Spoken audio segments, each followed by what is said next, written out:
Halo adik-adik, apa kabar?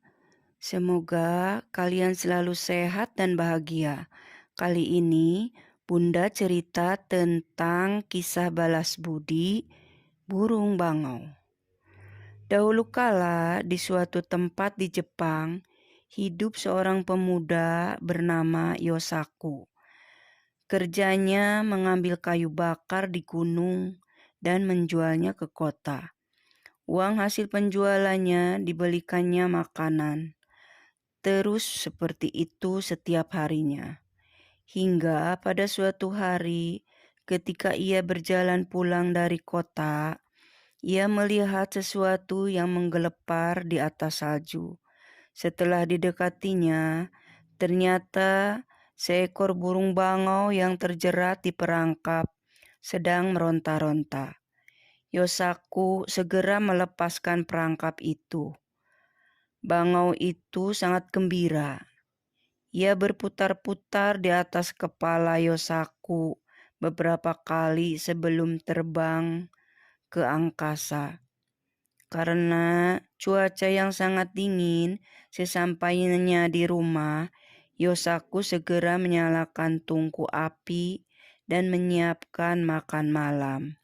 Saat itu terdengar suara ketukan pintu di luar rumah. Ketika pintu dibuka, tampak seorang gadis yang cantik sedang berdiri di depan pintu. Kepalanya dipenuhi dengan salju. "Masuklah, nona gadis pasti kedinginan. Silahkan hangatkan badanmu dekat tungku," ujar Yosaku. "Nona mau pergi kemana sebenarnya?" tanya Yosaku. "Aku bermaksud mengunjungi temanku, tetapi karena salju turun dengan lebat, aku jadi tersesat. Bolehkah aku menginap di sini malam ini?" "Boleh saja, Nona, tapi aku ini orang miskin, tak punya kasur dan makanan," kata Yosaku. "Tidak apa-apa, aku hanya ingin diperbolehkan menginap." Kemudian gadis itu merapikan kamarnya dan memasak makanan yang enak. Ketika terbangun keesokan harinya, gadis itu sudah menyiapkan nasi. Yosaku berpikir bahwa gadis itu akan segera pergi. Ia merasa kesepian. Salju terus turun dengan lebatnya. "Tinggallah di sini sampai salju reda." Setelah 5 hari berlalu, salju mereda.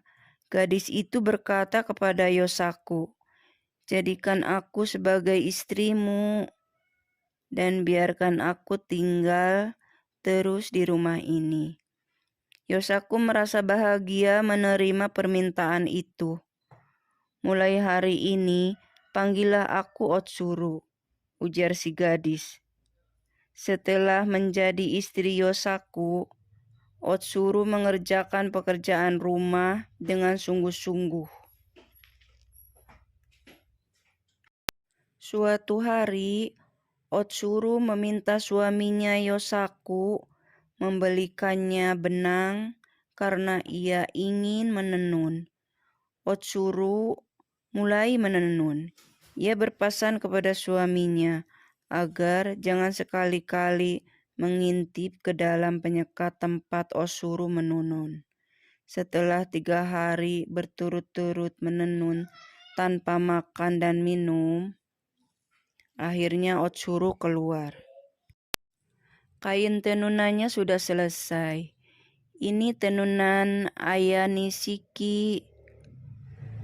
Kalau dibawa ke kota pasti akan terjual dengan harga mahal." Yosaku sangat senang karena kain tenunannya dibeli orang dengan harga yang cukup mahal.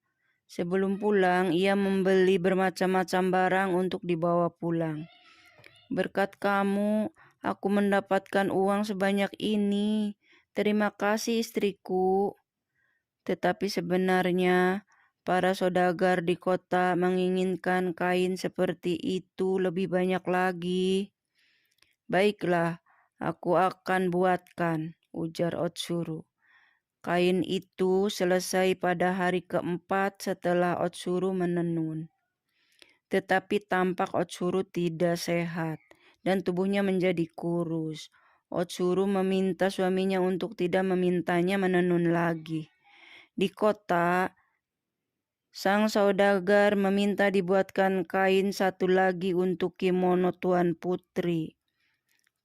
Jika tidak, maka Yosaku akan dipenggal lehernya. Hal itu diceritakan Yosaku pada istrinya. Baiklah, akan kubuatkan lagi. Tetapi hanya satu helai ya, kata Otsuru. Karena cemas dengan kondisi istrinya yang makin lemah dan kurus setiap habis menenun, Yosaku berkeinginan melihat ke dalam ruangan tenun. Tetapi ia sangat terkejut ketika yang dilihatnya di dalam ruangan menenun ternyata seekor bangau sedang mencabuti bulunya untuk ditenun menjadi kain, sehingga badan bangau itu hampir gundul kehabisan bulu. Bangau itu akhirnya sadar dirinya sedang diperhatikan oleh Yosaku. Bangau itu pun berubah wujud kembali menjadi Otsuru. Akhirnya kau melihatnya juga, ujar Otsuru. Sebenarnya aku adalah seekor bangau yang dahulu pernah kau tolong.